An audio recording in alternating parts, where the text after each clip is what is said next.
Hey, all right. There we go, Alex. Welcome back. Always good to see you, sir. Okay, so to start us off, Yes. I have a question from an anonymous source Okay. for you. Sounds dangerous. Good. Okay, they said, I'll give you a hint. He said, you know, we're in a big sports town right now. Can you give us your best bet for sports today? Oh gosh, I know the source, I think. Yeah, sure. My best bet for today. Well, the Chiefs are gonna win. I like the over in the Lions game. Okay. So, you heard it from him. Here you go. All right, now I'm not responsible. You're not responsible for anyone losing, but that is your best bet. All right, so now on to our real questions. The audacity. Sorry, the door was right there. He came right on in. So let's go back to the very beginning, sir, and talk about your acting journey. All right. Tell me all about it. How did this crazy journey start for you? I was 5 years old, and my neighbor from down the street did commercials, and I saw her on TV, someone that I knew in person.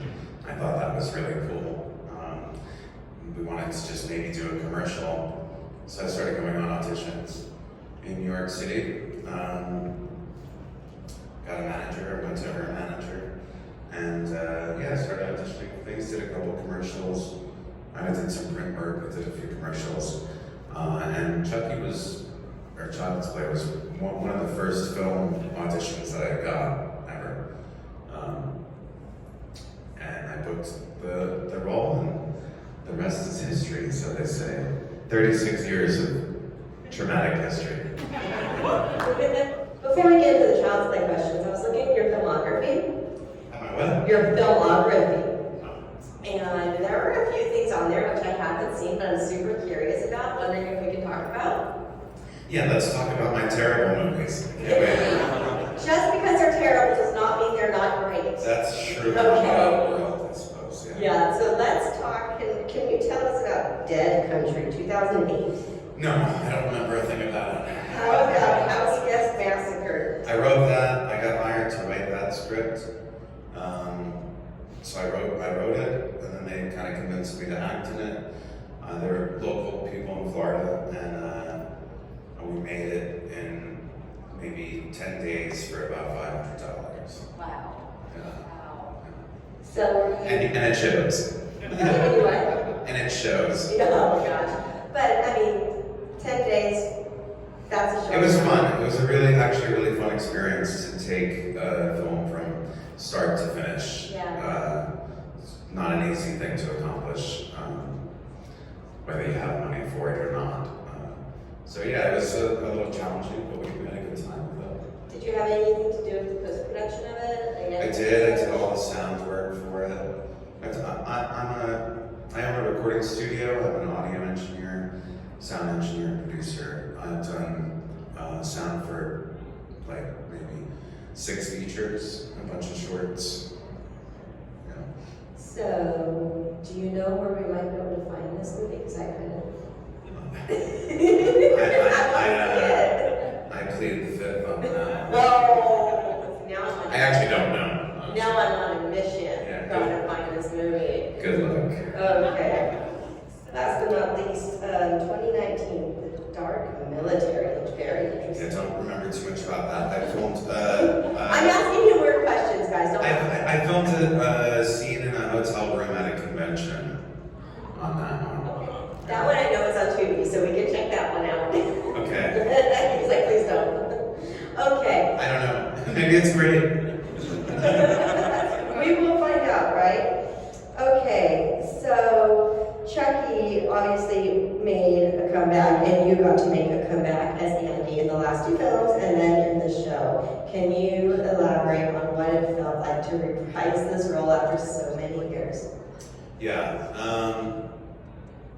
Well, So going from part 2 to part 3, they recast Andy with a different actor, and they wanted the character to get older and have a female interest and go to military school and stuff. I was only 10 at the time. That was a really tough pill to swallow as a 10-year-old. And I kind of subsequently left acting like a couple years later. And then yeah, I watched 3 come out, and Bride and Seed, and another maybe 6 years after Seed, I reconnected with Don. And we hit it off really, really well, just like we did when I was young. And he knew that I would, be honored and grateful, and but I wasn't really in the business. I didn't have an agent, I didn't have a manager, I didn't have any experience over the last 20-something years. And yeah, Don still had faith that I could do it. So it was one day, Curse of Chucky was one day in Toronto. I had to keep it, Winnipeg. And I had to keep it a secret for like a year.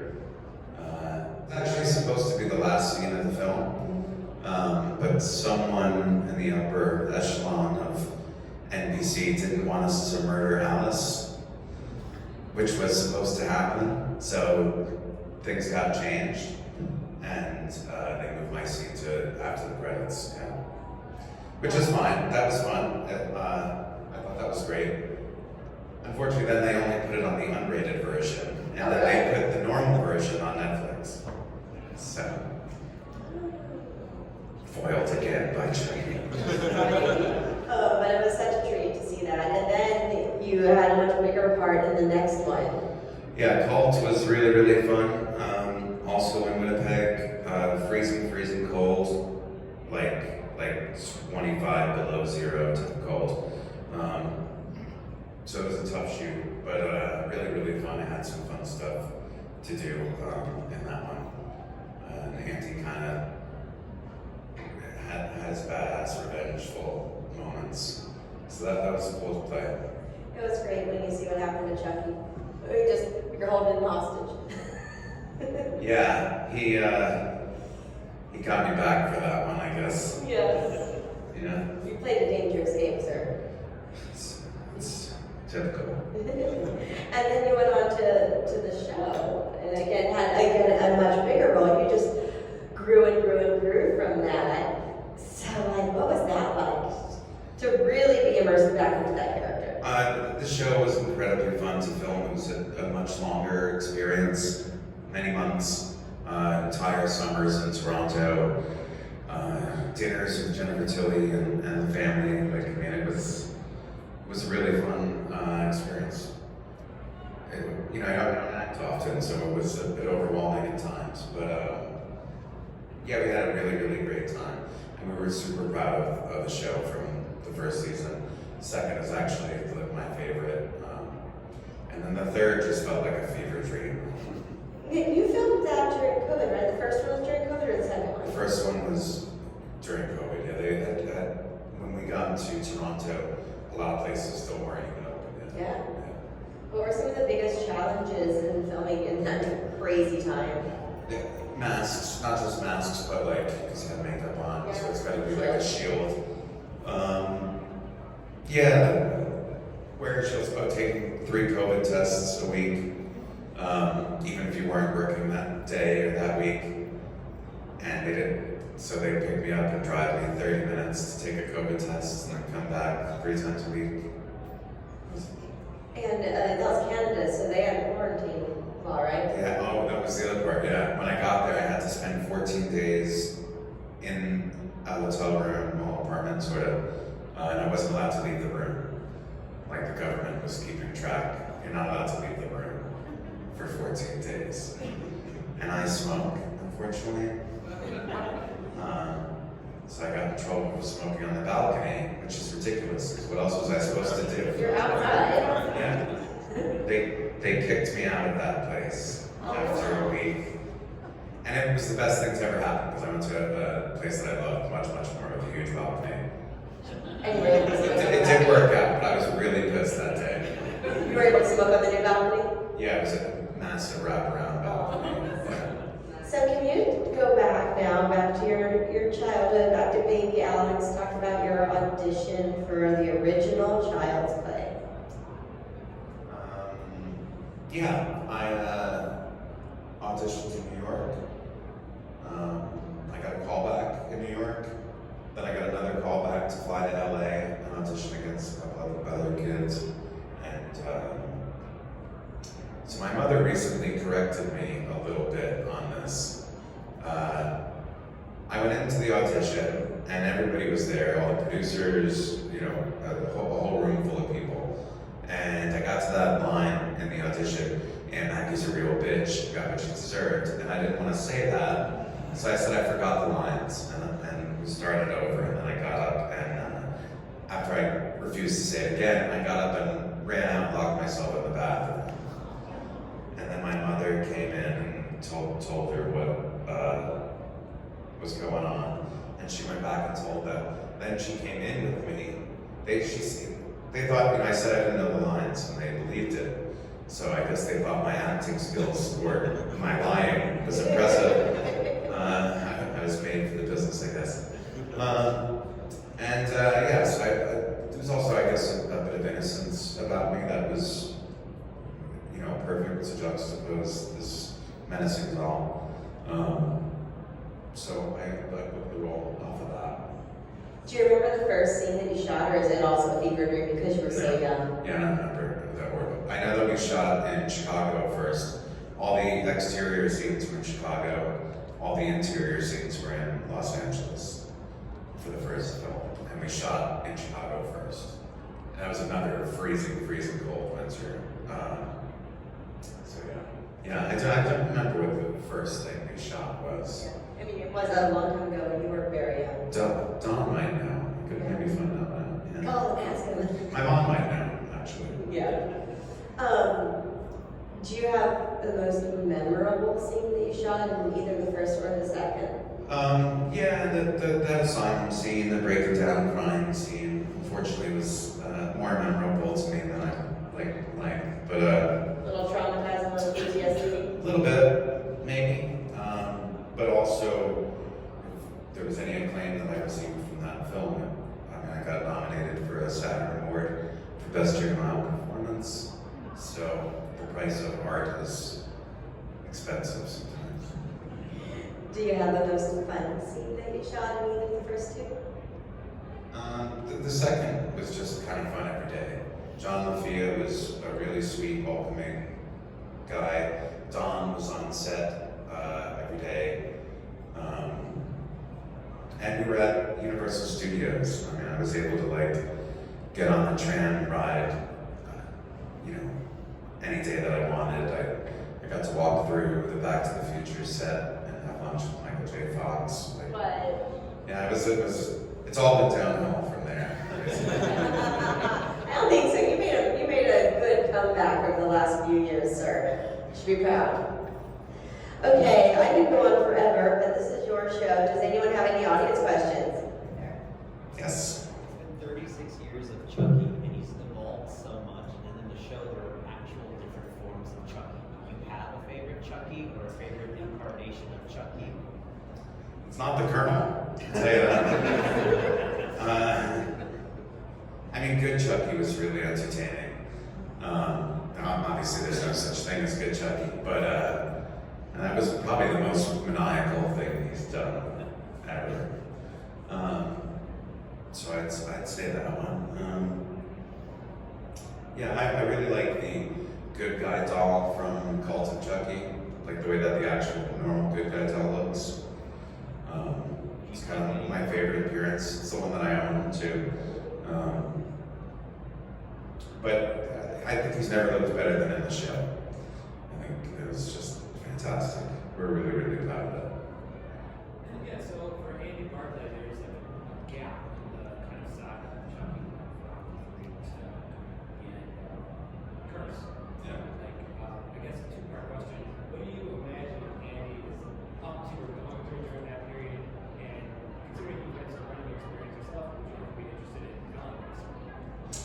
I missed the last part. What was that? So, would you ever be interested in telling that story? Yeah, so for the most part, because I'm so, because I've got 36 years of being impressed by everything Don does, I try not to fill in those gaps, because number one, he might at some point, somehow. But also, it just didn't seem relevant to me. I knew, you know, the PTSD that Andy suffers from. I know that he probably has a lot of paranoia. He's got a lot of distrust. And I basically took where I left off in part 2 into the character. And so even though he's into guns and shit, I didn't really feed off. I've seen part 3, but I didn't include anything that Justin did in what I wanted to do with it. So no, for me,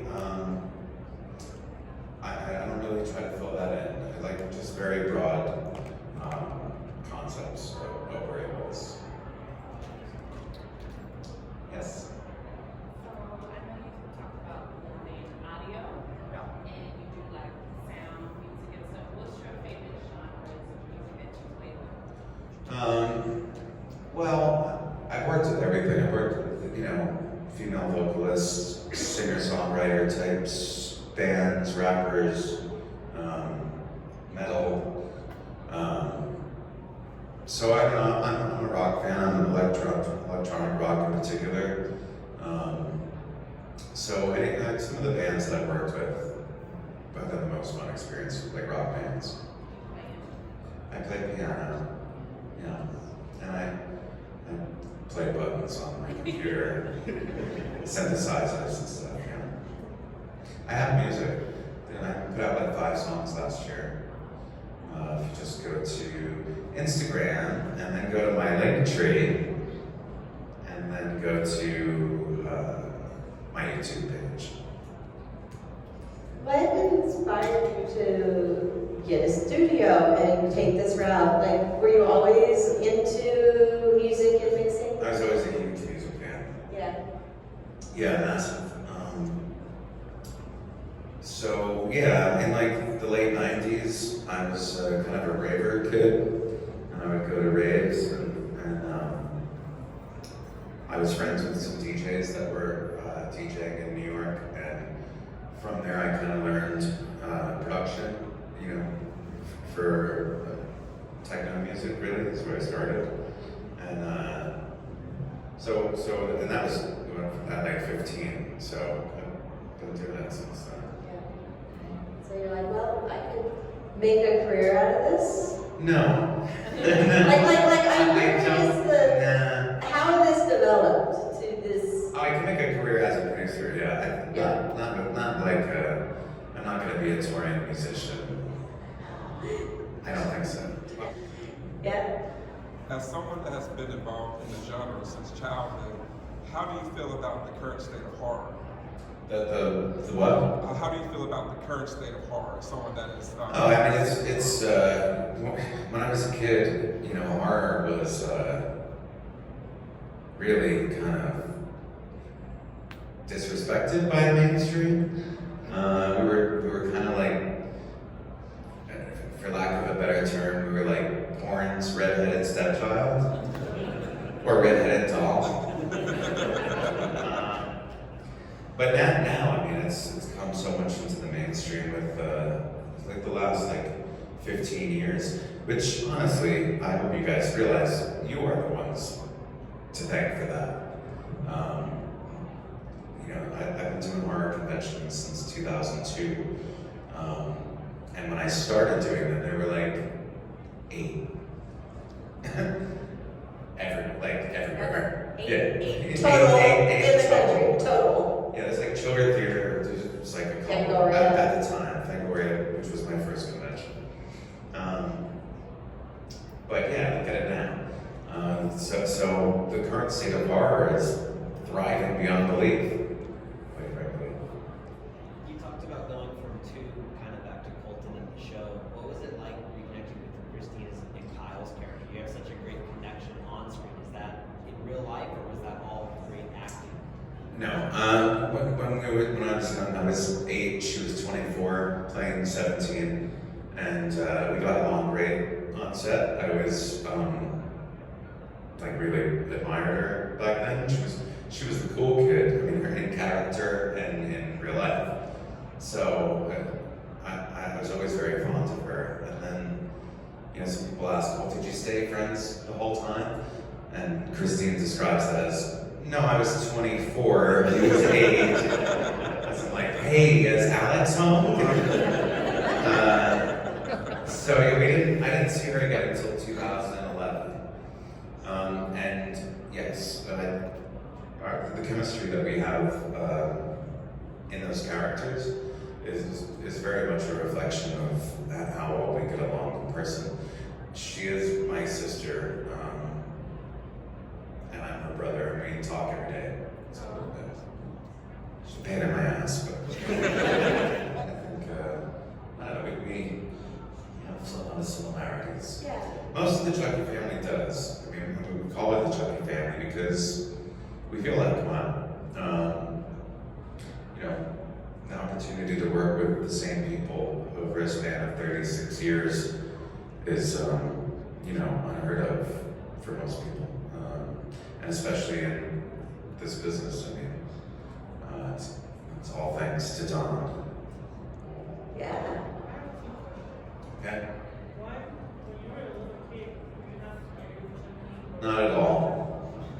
No, it's very different when you're there doing the same thing all day. I had the whole script memorized. It was very awesome to see how they made it work. No, there wasn't a second that I was scared of. And then when you fit your shirt? Is it appropriate for me? I hate her to ask that question. I got it here. Oh, nice. There's a vendor here? Yeah. Oh my God. Now they gotta pay me. How and when did you first meet Brad? Because he's doing the voice acting, so Yeah. I imagine he wasn't necessarily on. No, but he was in the beginning, before we ever started filming, and then he went off and recorded stuff. But yeah, have any of you seen the doc of Chucky? Yeah. So like a 4.5, 5-hour documentary that they just put out, and in that you can see some footage of Brad on his knees, running around on his knees, pretending to be Chucky. So yeah, I met him in Chicago during the first week of like pre-production. What are some of the differences in having a animatronic doll co-star and a human co-star? You're asking the wrong guy because Chucky's very real to me. So you don't piss him off? After all this time, honestly, you know, maybe that's just a side effect, but yeah, I'm able to kind of see Chucky. Plus, Brad's voice is on set, played back. Yeah, it doesn't feel that much different, to tell you the truth. Yeah. I have a lot of questions. Working with Fiona after working with Brad for so long, what's it like working with her since she was similar in age, but then she also plays her dad? Is that Well, weird? yeah, no, much like Brad, she's great to work with because she's a fucking phenomenal actress. And we're the same age, her and I. Oh, that's good. I wasn't sure. Yeah, there's probably no one in the world who grew up with Chucky in their life more than me and her. Like, more than me would be her, and that's it. So yeah, it's a thrill to work with her. It took a little while to get a scene together. The end of Cult of Chucky was really awesome. When I filmed Curse, she wasn't there. I had met her, I think, once before, but I actually met her when we were kids too, that I don't remember any of the shit. But yeah, working with her was spectacular. And the day that she was, or the week basically that she was in those prosthetics as Charles Lee Ray, that was really freaky. It's intensely freaky. Yeah. outside, and she just had a different walk about her. You know, she's spectacular. Anyone in the back or on the side that I missed? Yeah. Is there a question that you never get asked that you wish you would be asked? No.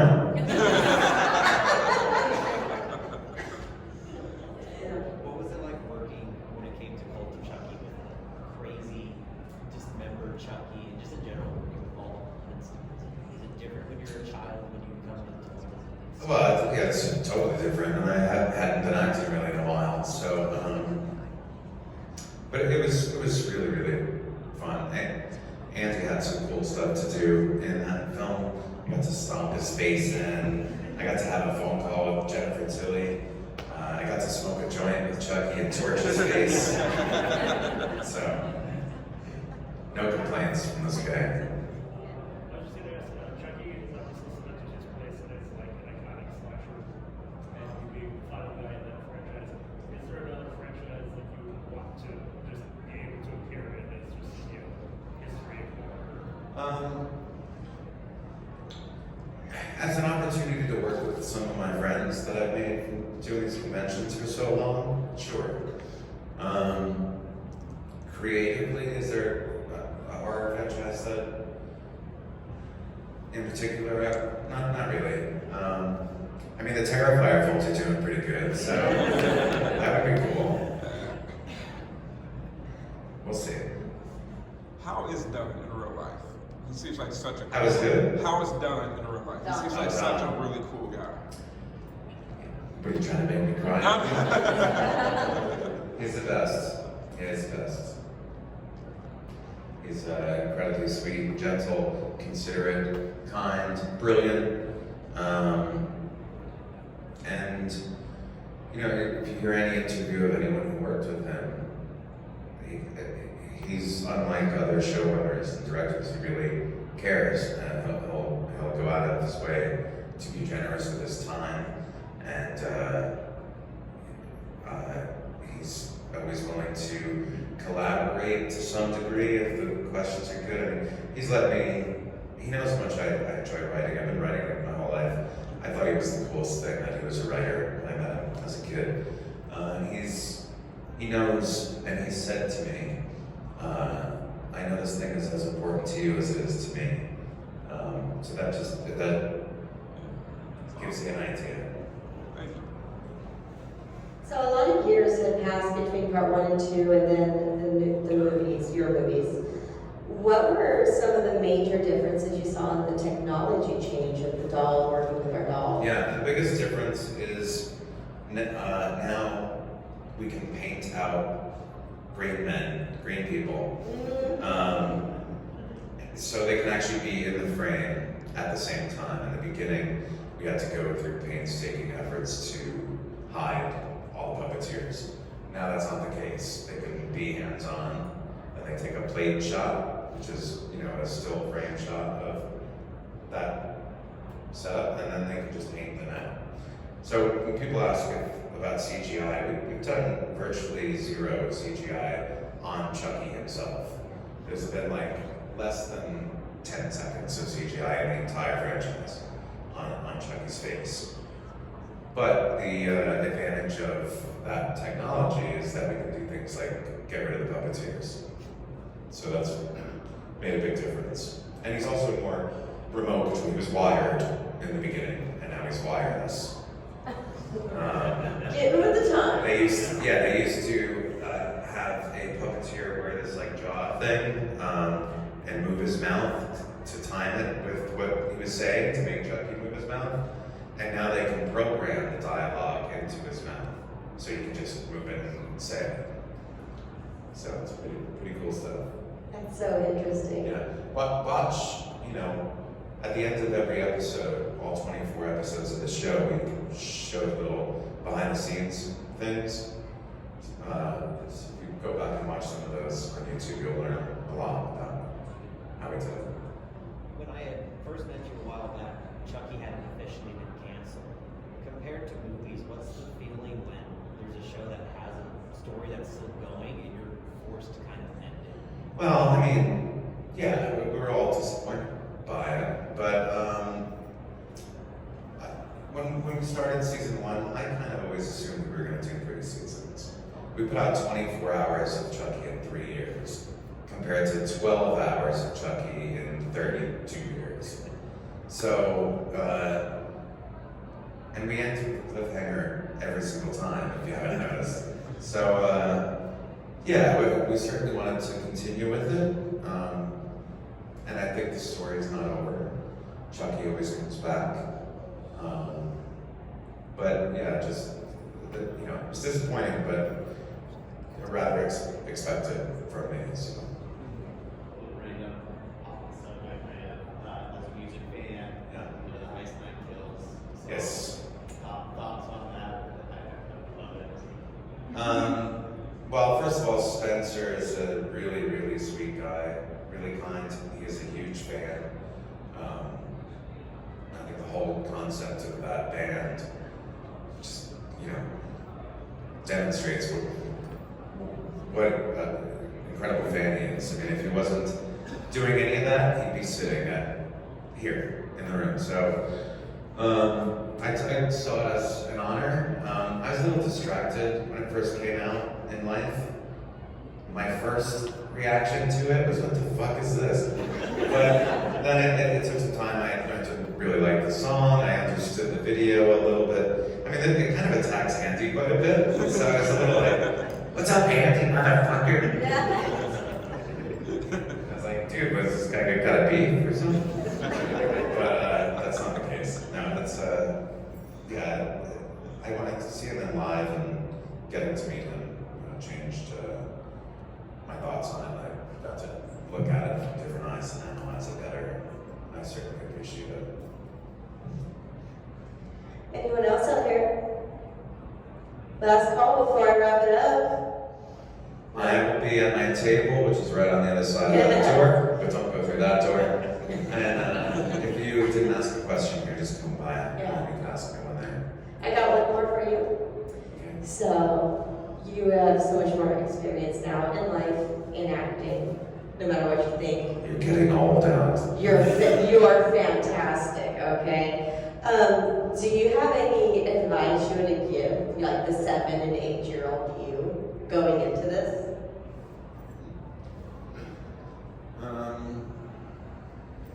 Don't take things so personal. That's good one for life, right? Yeah. Yeah. It is. It's one of the more challenging life lessons. But no, I wouldn't really want to impart all that much deep info on a child. I think maybe, you know, take things less seriously. Excellent.